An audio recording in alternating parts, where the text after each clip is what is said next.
bienvenue dans cette nouvelle minute du traité. Comment se protéger des attaques énergétiques? Comment réagir tout simplement lorsque l'ombre se manifeste en face de soi? Alors se protéger des attaques énergétiques est certainement le sujet le plus convoité du monde spirituel, du monde alternatif. Il en a d'ailleurs trouvé tout un commerce très lucratif en proposant de multiples méthodes à base d'amulettes, de pierres ou d'utilisation de plantes. Alors des méthodes d'ailleurs pour certaines qui peuvent fonctionner puisqu'elles sont tout droites issues de cultures ancestrales. Le problème, c'est que ces méthodes rendent en réalité la personne dépendante. Et une âme dépendante est une âme qui ne peut progresser sur son chemin d'évolution et atteindre pleinement la lumière. Pourquoi? Parce que cette protection, en fait, elle se transforme en barrière. Vous êtes dans une intention où vous cherchez à vous protéger, à créer une forme de barrière, et en fait, vous allez créer une barrière au sein de votre esprit, au sein de votre psyché. Mais que signifie déjà cette surenchère de protection? Pourquoi vouloir toujours se protéger? Ça masque tout simplement la peur. Ce sont des personnes qui ont peur. Se protéger à outrance, que ce soit sanitaire ou spirituel, c'est du pareil au même. La surprotection est une tendance maniaque qui découle d'un trouble psychique. Alors comment tout simplement se protéger avec aisance, se protéger avec bon sens surtout et sans accessoires? Premier conseil, ne pas prendre trop au sérieux les attaques énergétiques. Mais ne pas non plus être trop dans le déni. Il faut toujours être dans la mesure. Penser que l'ombre est une création de sa pensée est un leurre, mais diaboliser l'ombre est un leurre aussi. Nous vivons dans un monde de dualité, d'ombre et de lumière, où même les plus lumineux sont porteurs d'ombre et les plus sombres sont porteurs de lumière. C'est une réalité, donc il faut essayer de s'éloigner au maximum de ce prisme manichéen où il y aurait un mal tout noir et un bien tout blanc. Les énergies basses circulent en permanence, mais ça ne fait pas de ceux qui sont parfois porteurs de ces énergies d'être de mauvaises personnes. Le monde est en mouvement permanent et nous vivons une dimension où ces deux énergies s'entremêlent, s'entrecroisent et se confrontent en permanence. Le but est justement de pouvoir s'harmoniser avec et de maîtriser tout ça sans évidemment tomber dans le piège. L'ombre et la lumière sont intrinsèquement liées, donc se protéger en permanence de l'ombre, quelque part, c'est un petit peu se protéger de soi. Bon, il y aurait de quoi approfondir là-dessus, restons plutôt en surface. Deuxième conseil, évidemment ne pas en avoir peur. L'ombre est une énergie vibratoirement basse et dans ces énergies, on retrouve de la peur, de la médisance, de la jalousie, de l'envie, etc., etc. Mais on retrouve également les excès de la chair, tels que l'alcool, les drogues, l'argent, le sexe, bref, toute cette ivresse matérielle qui ont généralement tendance à plus dévier l'âme de son chemin que de la mettre dans le droit chemin. Ces énergies basses se nourrissent donc de tout ce qui vibre bas, mais l'ingrédient le plus nourrissant, le plus alléchant pour elles, c'est bien la peur. Celui qui a peur attire. Regardez la société dans laquelle on vit, ceux qui ont peur sont systématiquement malades, nerveux, inquiets, angoissés. Alors je dis pas que ça s'applique pour tout, mais en grande partie, les plus peureux sont les plus finalement fébriles. Donc si vous vous sentez dans la peur, mais que vous vous apprêtez à brûler de la sauge, à porter des pierres ou à tendre votre amulette, c'est une illusion. Si vous êtes dans la peur, persuadé que ce que vous allez utiliser va vous protéger, c'est un leurre. Ce que vous allez utiliser, ça doit être un complément, ça doit être un extra, mais surtout pas l'objectif principal de se protéger. Retenez que votre lumière intérieure est beaucoup plus puissante que tous les accessoires de protection.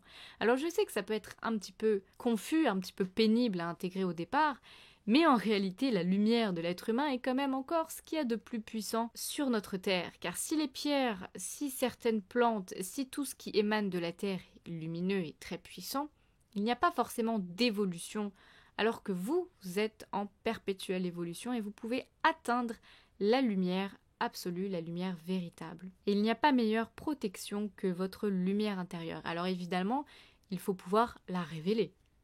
Un individu qui n'est pas dans sa pleine lumière est un individu qui ne peut se protéger. Donc la peur met l'individu dans cette posture de soumission par définition, et donc tous ceux qui vont être en face seront systématiquement dans la capacité de dominer et donc d'attaquer, c'est logique. Alors attention à ne pas basculer dans l'extrême inverse et de se prendre pour un super-héros invincible. Celui qui est invincible est celui qui est dans sa pleine lumière, celui qui a révélé sa pleine lumière. Et ça, c'est malheureusement encore assez rare. Troisième conseil, ignorer. Il faut ignorer. Les énergies basses se nourrissent aussi de considération. Plus vous leur porterez de l'intérêt, plus elles grandiront. C'est une triste réalité. Ne leur accordez pas trop d'importance. Une personne qui n'a de cesse, par exemple, de répondre à chaque critique gratuite est une personne qui se piège elle-même. L'ego meurt d'envie de répondre car c'est un ego qui est froissé. Mais s'il répond, il nourrit l'autre qui surenchérit et ainsi de suite. Le mal est fait et vous êtes doublement, triplement touché et vous tombez dans votre propre piège dès lors que vous répondez. Et c'est ce qu'elles attendent. Mais même si vous ne répondez pas et que vous ruminez, c'est pareil. Ruminer est un aimant à attaque. Généralement, l'ego, justement, souhaite répondre, riposter, ruminer, car sa blessure d'injustice n'est pas résolue. Soigner cette blessure et l'envie de riposter s'estompera progressivement. Plus vous chercherez le moyen de les contrer, de les évincer, de riposter, de vous justifier, eh bien plus vous les renforcerez. Et à ce moment-là, elles deviendront plus puissantes que vous. Alors imaginez le combo gagnant entre la peur et l'intérêt. C'est tout bénef pour eux, car avoir peur, c'est indirectement porter de l'intérêt à ce qui tente de vous attaquer. C'est vraiment l'équation de ne pas avoir peur et d'ignorer. Passez votre chemin, même s'il est très dur, je sais, de résister à la tentation de répondre. C'est ce qu'ils attendent. Passez votre chemin. Et tentez de ne pas écouter votre ego qui dit « mais si, il faut que je lui réponde ça, il faut que je fasse ça, il faut que je dise ça, il faut que je revendique ça, il faut que je me batte. » Non, il faut se battre évidemment quand la cause est nécessaire, mais il ne faut pas que ça soit systématique. Il faut vraiment peser le pour et le contre. Et surtout, il faut se battre lorsque vous le faites en conscience, et non parce que c'est votre ego qui a envie de combler encore une blessure.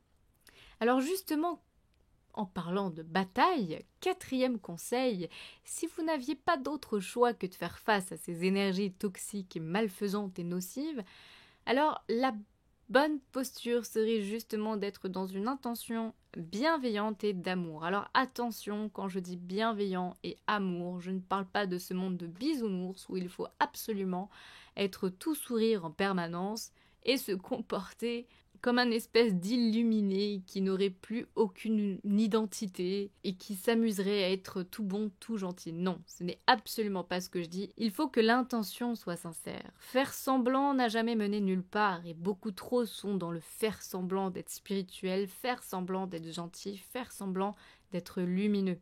Il faut le sentir, il faut le vouloir. Si vous avez envie de répondre et que c'est plus fort que vous, alors faites-le. Mais retenez que celui qui ne peut riposter disparaît de lui-même.